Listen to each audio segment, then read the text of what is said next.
Hello, Cho. Let's read the given question. The question says an uncharged conducting large plate is placed as shown. Now an electric field E is towards right is applied. Find the induced charge density on right surface of the plate. Option A given है minus epsilon naught E. Option B given है epsilon naught E. Option C minus 2 epsilon naught E. Option D 2 epsilon naught E. So to understand the given question, we need to understand about the electric field inside the conductor along with the phenomena of charge induction, right?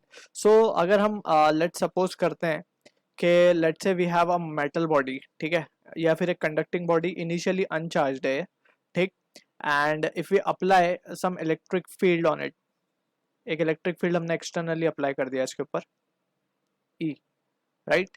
अब इसमें होगा क्या, इसमें जितने भी electrons होंगे it will experience a force. Also we need to know कि जब भी हम चार्ज पार्टिकल को एक इलेक्ट्रिक फील्ड के अंदर रखते हैं so it experiences a force. अगर पॉजिटिव चार्ज रखा है तो it will experience a force q into e in the direction to that of electric field, and if the charge is kept as negative so it will experience a force same magnitude qe but in the opposite direction to that of electric field, ठीक है। So यहाँ पे भी ऐसे ही कुछ होगा, electric field हमने अप्लाई किया टुवर्ड्स राइट, सो सारे इलेक्ट्रॉन्स के ऊपर फोर्स लगेगी and it will come on the left side, right. And similarly सारे पॉजिटिव चार्ज जो होंगे that will they will accumulate on the right hand side और far extreme right side we can say. अब यहाँ पे we can clearly see कि इसमें polarisation हो गया है चार्ज का, ठीक है। अब यहाँ पे अगर कोई एक पॉइंट हम कंसिडर करें लेट्स से पॉइंट पी, सो इस पॉइंट पी पे जो इलेक्ट्रिक फील्ड होगी that has we need to calculate that, ठीक है। सो यहाँ पे हम देख सकते हैं due to positive charge the electric field will be towards left and due to negative charge also the electric field will be towards left, and we can say जो net external field है वो तो towards right है। so in that situation we can say जो external field है E, इसको हम कह देते हैं लेट्स से E1 और इसको हम कह देते हैं E2, राइट। अब यहाँ पे we can say जो एक्सटर्नल फील्ड है that will be equals to E1 plus E2। अब यहाँ पे we can see कि अगर जो चार्ज इंडक्शन है इंड्यूस चार्ज की वजह से जो इलेक्ट्रिक फील्ड प्रोड्यूस हुई है that is E1 plus E2, ये अगर इससे इक्वल हो जाती है E से, right, which will eventually happens.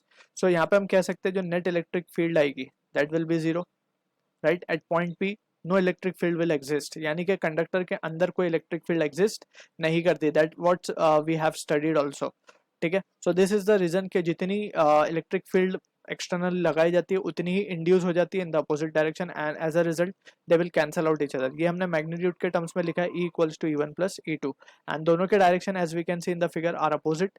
So in that situation हम क्या कह सकते हैं, E net will be zero, right. अब यहीं से ये डिस्कशन को यूज करते हुए we will try to analyse the given situation. अब हमें एक लॉन्ग प्लेट गिवन है, ठीक है ना। अब ये लॉन्ग प्लेट पे हमने एक्सटर्नल इलेक्ट्रिक फील्ड लगा दिया, so similar case will happen, सारे नेगेटिव चार्ज यहाँ जमा हो जाएंगे, यानी कि नेगेटिव सिग्मा चार्ज डेंसिटी यहाँ आ जाएगी और पॉजिटिव सिग्मा चार्ज डेंसिटी यहाँ आ जाएगी। सारे पे पॉजिटिव दिखाने की वजह हमने एक सरफेस चार्ज डेंसिटी दिखा दिया plus sigma and minus sigma. अब हमें प्लस सिग्मा के ऊपर क्या फाइंड करना है, induced we need to find induced charge density, sigma की वैल्यू ही हमें फाइंड करना है। तो यहाँ पे अगर if you consider any point P inside the conducting plate, so यहाँ पे हम देख सकते हैं P के ऊपर जो इलेक्ट्रिक फील्ड आएगा इसे हम कह देते हैं प्लेट A, इसे हम कह देते हैं साइड B, राइट। सो एक तो इलेक्ट्रिक फील्ड आएगा ड्यू टू A प्लस की वजह से, एंड एक और इलेक्ट्रिक फील्ड आएगा ड्यू टू B, यानी कि EA प्लस EB आएगा, जैसे हमने E1 E2 लिखा था, और एक्सटर्नल इलेक्ट्रिक फील्ड तो है ही हमारा E, राइट। अब टुवर्ड्स पॉजिटिव एक्स एक्सिस को यानी कि हम आई कैप मान लेते हैं and towards negative x axis को हम माइनस आई कैप मान लेते हैं, that is I is the unit vector along positive x axis. So यहाँ पे हम देख सकते हैं कि E नेट that is it is inside the conductor so E net has to be zero, यानी कि E माइनस E की वैल्यू अगर हम लिखें यहाँ से, सो E की वैल्यू क्या लिख सकते हैं, ड्यू टू E तो E रहेगा, right. And in that situation हम क्या लिख सकते हैं, जो एक्सटर्नल है E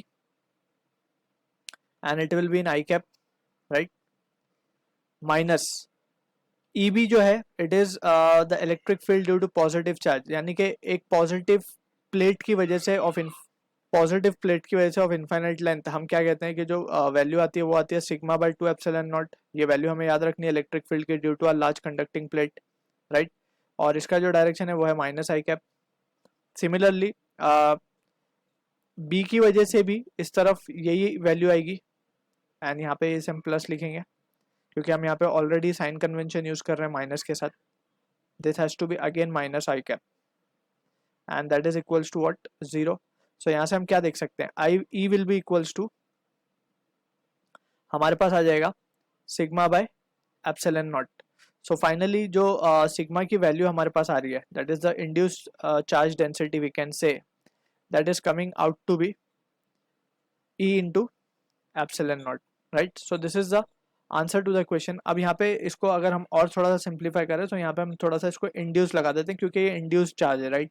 so to be more clear, तो ये इंड्यूस हो जाएगा हमारे पास.